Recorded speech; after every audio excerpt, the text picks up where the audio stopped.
Today I'm going to be talking about British Scratch Rum. Yep, that's right, you heard me. Rum distilled from scratch right here in Great Britain. Now, before I go any further, I want to apologise to any British Scratch Rum that I have got here. I think I've got a bottle from each brand that I've kind of tasted so far, but if there's one missing, if you've sent me a rum and I've got it here, I'm really sorry. These are the extent of my UK brands at the moment, or British brands. So I've covered the basic kind of education around rum and what rum is. Now from this point on, over the next few weeks, I'm going to be sort of deep diving into islands, into countries that produce rum. And as we know, there are plenty of them. We're going to be talking about Barbados, Jamaica, Guyana, Cuba, Puerto Rico, Australia, Fiji, South Africa. You know, I'm just going to cover as much as I can over the forthcoming weeks and take one island, one country at a time. But I thought, as I'm here, let's start with British Scratch Rum. To cover the basics, yes, you can distill rum anywhere in the world, all right? Do not think it's only the Caribbean or hot climates, because in this day and age, we can ship molasses anywhere, literally anywhere. The big problem comes to shipping fresh sugarcane juice. Now, rightly or wrongly, I don't know, but we are led to believe that sugarcane juice should be fermented and distilled within hours of picking or harvesting, if you like. Now, obviously, that can't really happen because we haven't got the climate to grow sugarcane in the UK. I think Cornwall might give it a good go. I think there is a microclimate down there that could handle that. But at this precise moment, we can't handle sugarcane. So it's molasses based at the moment. Now, there are some brands that are playing about with sugarcane juice and dehydrated sugarcane juice, which is cool. And this is why I kind of, I've got a big passion and I really want to sort of educate and explore UK British rum. Simply because, and this is the big common misconception as well. Because I'm so passionate about it, people think that I prefer it. People think that it is my kind of, this is the be all and end all for me.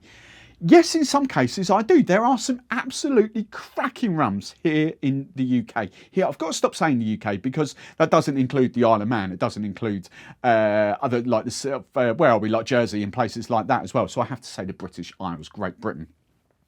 But people think, I love these and I don't like anything else. That's not true.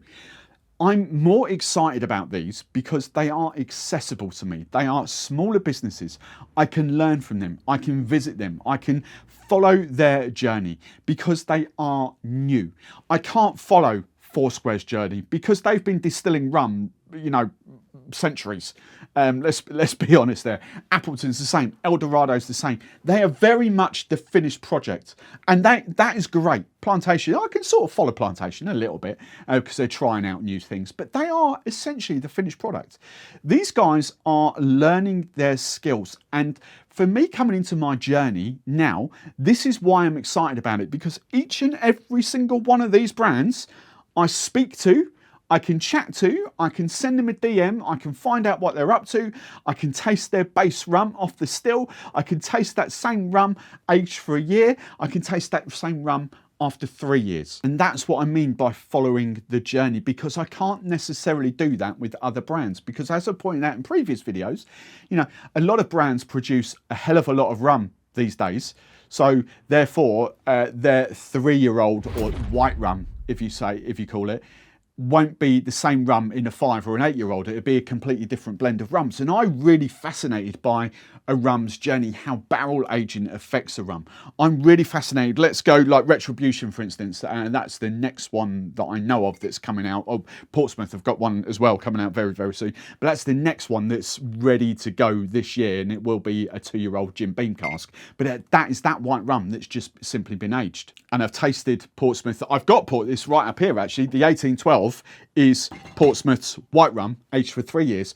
I've tasted the let's just call it a 4-year-old, but the next release from them will be a 5-year-old next year. And that is just, all that is that rum aged in bourbon barrels for 3 years. And that's what I love. Now, I'm not going to stand here, I was going to say sit, but I'm not going to stand here and try to kid you that some of these are the best rums in the world. They're not. However, there are some rums here in front of me, and I'm not going to single them out. There are some rums here in front of me that I absolutely adore and do prefer to some of those bigger brands behind me. I would pick up, there's at least 3 bottles here that I would pick up and sip from over any other rum behind me. But I just want to emphasize the point. This is why I'm excited. It's because they are on my doorstep. I cannot just simply go to Jamaica, or I'd love to. You know, if any of the distilleries want to invite me over there, I would flipping love to go over there. But I can't afford to go and visit St. Lucia, to go and visit, you know, Appleton, Foursquare. I simply can't. So my information, my rum knowledge, my inquisitiveness about distilling, inquisitiveness about barrel aging, you know, all those things I want to learn about in rum, I've now got access to because all of these are on my doorstep. And I'm going to call him out again, Big G, Geraint, in a membership. We have this banter that some of them won't be here in 10 years' time. Look, I know we have our banter. I do agree, but at the same time, I'm not going to poo-poo them. I'm going to big them up as much as I possibly can because they are my passion brands. They are rums that I really want to get behind. Yes, I know they're never going to compete with Bacardi. They're never going to compete with Appleton or anything like that. But the simple fact is they don't need to. For some of these guys, it is simply the love, the joy of distilling a rum. And I've just literally thought of another rum. Hang on a minute. Hang on. I forgot. I've just seen it out the corner of my eye. Matuga is another one I've got here. Some of these, you know, some of these are just passion projects. You know, I think the majority of these are in it full time. It is their full-time business, but it is for them. It's a passion. They don't have great big ambitions to be the next Bacardi.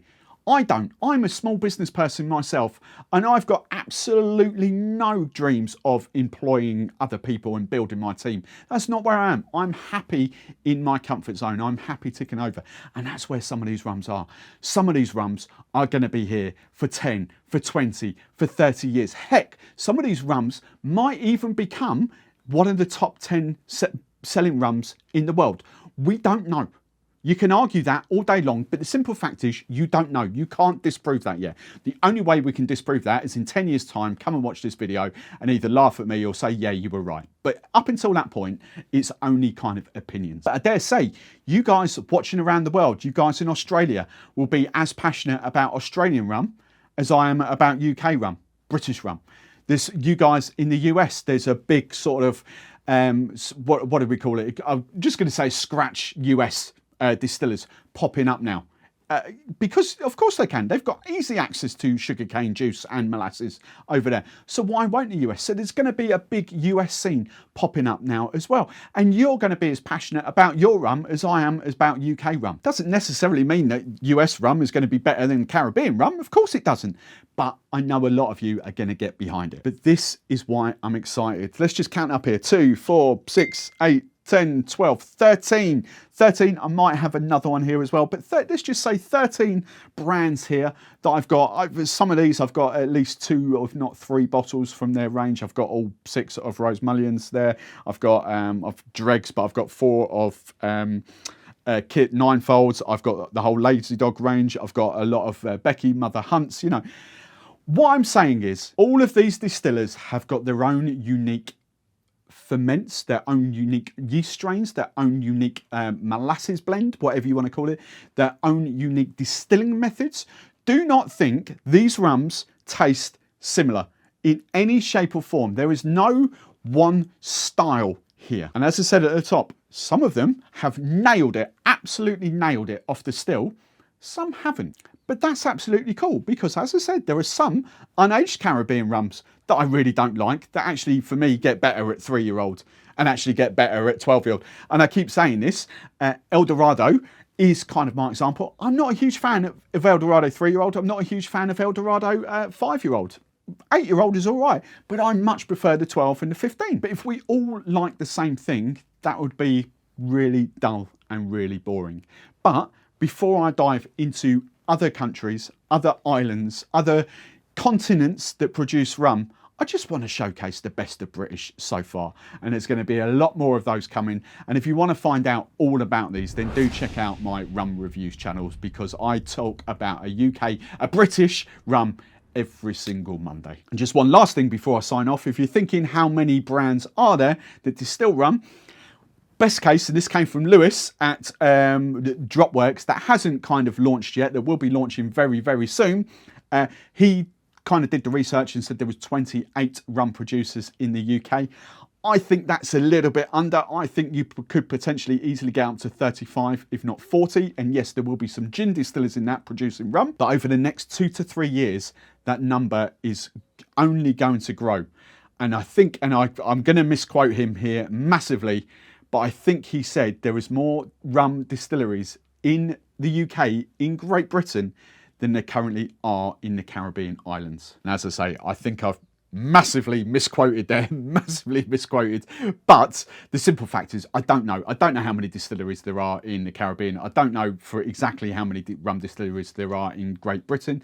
But the fact is, even if at that 28 rum distilleries in the UK, to me, that is mind-blowingly huge.